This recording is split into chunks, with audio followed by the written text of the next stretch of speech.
Hello friends, आज मैं आपको आयुर्वेद के विषय से जिन लोगों को आदत है कि मतलब जिसको कहते हैं इंग्लिश में इनकोहेरेंट स्पीच, यानी कि किसी को कोई बात करते हुए ऐसा लगता है कि वो अगर नॉर्मल भी बातें करेगा तो ऐसा लगता है कि कोई टोंट कस रहा है या किसी को बातें मार रहा है या किसी का इतना कड़क बिहेवियर है कि उसकी बातों की बातें करने के तरीके से पता चल जाता है। अगर वो सिंपल एक नॉर्मल वर्ड भी बोलेगा तो उसके वर्ड के बोलने में, शब्द के बोलने में वो ऐसा झटका होता है जैसे वो किसी के गुस्से से भरा हुआ है और किसी तरह का उसके दिमाग में गलत थॉट्स बैठे हुए हैं, यानी जिसको कहते हैं ना आतंकवादी वाली टाइप, वो उस टाइप के हो जाते हैं। जनरली ये वो लोग होते हैं अकड़ू टाइप, मतलब जो होते हैं बचपन से, जिनकी कुछ लोग पेरेंट्स ज़रूरत से ज़्यादा ज़िद्दें पूरी कर देते हैं, या किसी की ऐसे होते हैं वो बचपन से ही ज़िद्दी टाइप होता है, या किसी का ऐसा होता है किसी के साथ कुछ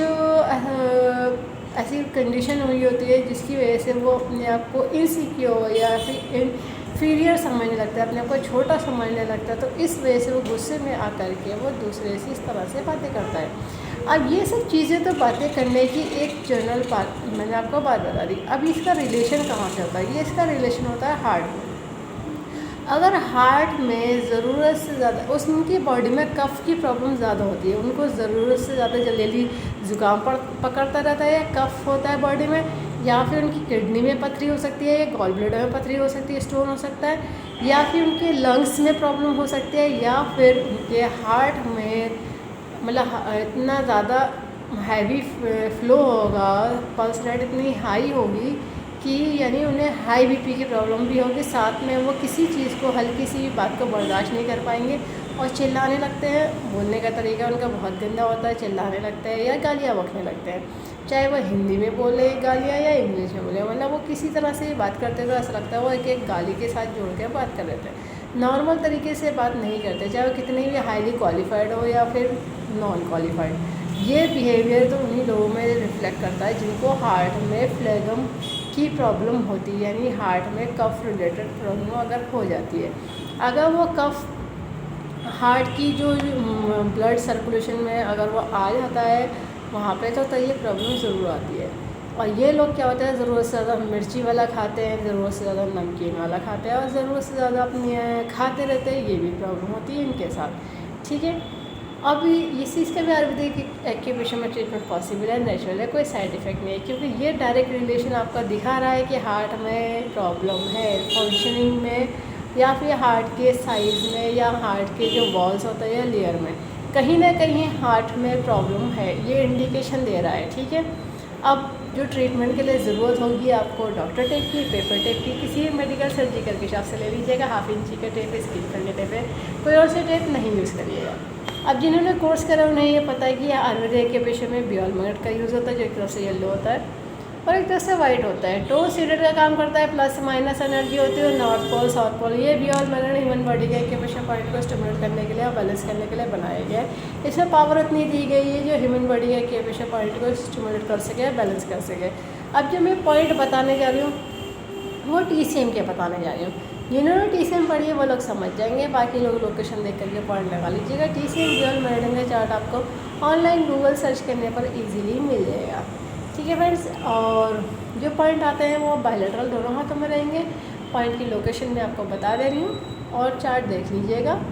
अब देखिए लोकेशन कैसे स्टार्ट करते हैं।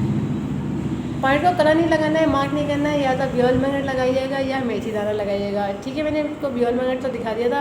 अब जिनके पास बियोल मैग्नेट नहीं है तो उनके लिए सॉल्यूशन ये है कि हर घर में मेथी दाना मिल जाता है। ये मेथी का दाना खाने की सीड है, फेनुग्रीक सीड है, ये प्रेशराइज का काम करती है और पॉइंट को प्रेशराइज कर देती है, स्टिमुलेट कर देती है।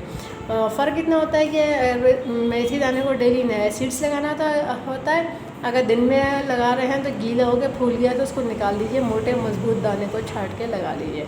जब भी गीला हो जैसा निकाल के फेंक दीजिए, दूसरा अप्लाई कर लीजिए। बियोल मैग्नेट के साथ यह रहता है कि लाइफ टाइम ये रीयूजेबल होती है, तो उसके साथ कोई प्रॉब्लम नहीं है। अगर भीग गया तो बस निकल के नहीं गिरना चाहिए, ये ध्यान रखना होता है। ठीक है, पॉइंट की लोकेशन शुरू करते हैं। ये देखिए हमारी इंडेक्स फिंगर है। इंडेक्स फिंगर में जो हमारी मिडिल फिंगर की तरफ यहाँ पे लाइन आती है, ये हार्ट की मेरिडियन आती है, यहाँ पे एंड होती है टिप पर, स्टार्ट होती है यहाँ से हार्ट की मेरिडियन। ठीक है, अब जो ये जॉइंट पे पॉइंट है ये H7 है, हार्ट का 7 पॉइंट है। अब इसी पोरे को यानी फ्लेंजर को अगर बिल्कुल इक्वल हाफ करेंगे तो सेंटर ये जो मिड आता है ना, तो इसको कहते हैं H8। और जो एंड होती है नेल के पास, नेल से थोड़ा इधर ही आएगा, फ्रंट में देखिएगा ये जो गोलाई ख़त्म होती है, तो यहाँ पे पॉइंट आता है H9। तो तीनों तो लाइन बारिश है, H7, H8, H9, हार्ट का 7, 8, 9। अब जो मिड में लाइन चलती है इंडेक्स फिंगर में, यहाँ पे पेरिकार्डियम की आती है, मेरिडियन। तो अब देखिए जो जॉइंट पे है ये तो P7 है, पेरिकार्डियम का 7 पॉइंट है, इससे एक पॉइंट छोड़िएगा तो यहाँ को आएंगे तो P5 आ जाएगा। यानी हमें पेरिकार्डियम का 5 चाहिए और 6 चाहिए, 2 पॉइंट हो गए। अब मिडिल फिंगर में इंडेक्स फिंगर की तरफ लीवर की मेरिडियन स्टार्ट होती है। तो देखिए ये जो जॉइंट है, जॉइंट से थोड़ा आगे बढ़ेंगे तो ये पॉइंट लीवर 3 आ जाएगा। इसी का इक्वल हाफ से थोड़ा सा इधर ही को बढ़ेंगे तो लीवर 2 आ जाएगा। 2 पॉइंट हो गए, 2 और 3।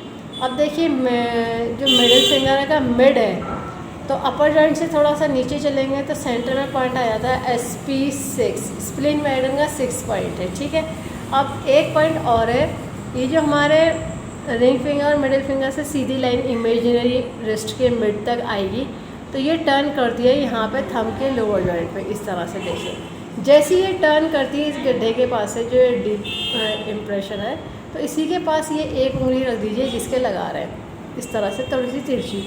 तो ये पॉइंट आ जाएगा CV का 15, कंसेप्शनल मसल का 15 पॉइंट है, ठीक है। आप देखिएगा बैक साइड, पहले तो थंब में फ्रंट साइड देख लेते हैं। थंब में देखिए टिप पे सेंटर में पॉइंट आ जाता है GV20, गवर्निंग मसल का 20वां पॉइंट है। और ये जो थोड़ा आगे बढ़ेंगे, जो उठा हुआ हिस्सा है, इन दोनों के आधा हाफ कर लीजिए तो ये GV24 आ जाएगा, गवर्निंग मसल का 24वां। और देखिए ये जो हमारा थंब है लोअर जॉइंट से सीधी बोन आती है रिस्ट की तरफ। तो यहाँ पे आप अपनी 3 उंगलियाँ रखिएगा जिसके लगा रहे हैं इस बोन के पास से जो इंडेक्स फिंगर की तरफ है, ठीक है। ये बोन के पास से यहाँ से नेल का किनारा सीधा आएगा तो यही पे आके टच होता जाता है। तो ये पॉइंट आया था UB का 15, यूरिनरी ब्लैडर का 15 पॉइंट है, 15वां, ठीक है। एक पॉइंट इंडेक्स फिंगर में, मिडिल फिंगर में आ जाएगा इंडेक्स फिंगर की तरफ। ये स्टमक की मेरिडियन चलती है, तो ये स्टमक की मेरिडियन यहाँ साइड में चलती है, मगर एक पॉइंट थोड़ा सा टर्न करता है बीच के और साइड के दोनों के बीच में। तो देखिए कि ना तो सेंटर में है ना इस साइड है, तो दोनों के बीच में है। ये स्टमक का 40 पॉइंट है। ये जो हमारा यहाँ से जॉइंट है, इससे एक उंगली रख लीजिएगा तो आपको अंदाज़ा आ जाएगा कि हमारा पॉइंट यहीं पे है, स्टमक का 40 पॉइंट, 40वां। अब इन सब पॉइंटों को सीडेड करना है। सीडेड करने का तरीका ये रहेगा, ब्यूअल मैग्नेट पेपर टेप में से येलो दिखनी चाहिए, ये देखिए विजिबिलिटी येलो होनी चाहिए, और जो स्किन को टच हो रहा है वो हो रहा है वाइट, ठीक है। अब मैं एक पॉइंट अप्लाई करके दिखा दे रही हूँ, बाकी पॉइंट आप अपने आप अप्लाई कर लीजिएगा। जितने पॉइंट हैं, बहुत सारे पॉइंट हैं, ये सारे पॉइंटों को लगाना होगा। ये एक पॉइंट मैंने आपको दिखा दिया है, ठीक है। अब कला नहीं लगाइएगा, मार्क नहीं करिएगा, ध्यान रखिएगा। ये तो सीडेड कर दिया है। अब देखिए मैंने इस हाथ में कोई कला नहीं लगाया है, मार्क नहीं करा है, मैं इस हाथ में मेथी दाना अप्लाई करके दिखा रही हूँ। इस तरह से पेपर टेप में मेथी दाने की स्ट्रिप बना लीजिए, जितने पॉइंट है, और जितने पॉइंट है उतने ब्यूअल मैग्नेट। तो ब्यूअल मैग्नेट को प्रेशराइज नहीं करा जाता, मेथी दाना जब पहली बार लगाते तो इस तरह से सारे पॉइंटों को प्रेशराइज कर दीजिएगा जब भी टाइम मिले।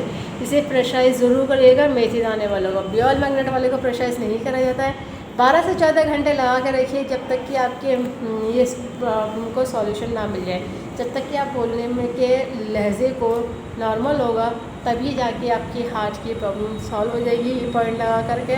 और जिसकी वजह से आपके दिमाग में भी गर्मी बनी रहती है और हेडेक भी बनता है, क्योंकि ये चीज़ें फिर हेडेक बनाए रखती है, लोगों को माइग्रेन भी कर देता है। ये वही चीज़ें, इरिटेशन भी होने लगती है इन लोगों को।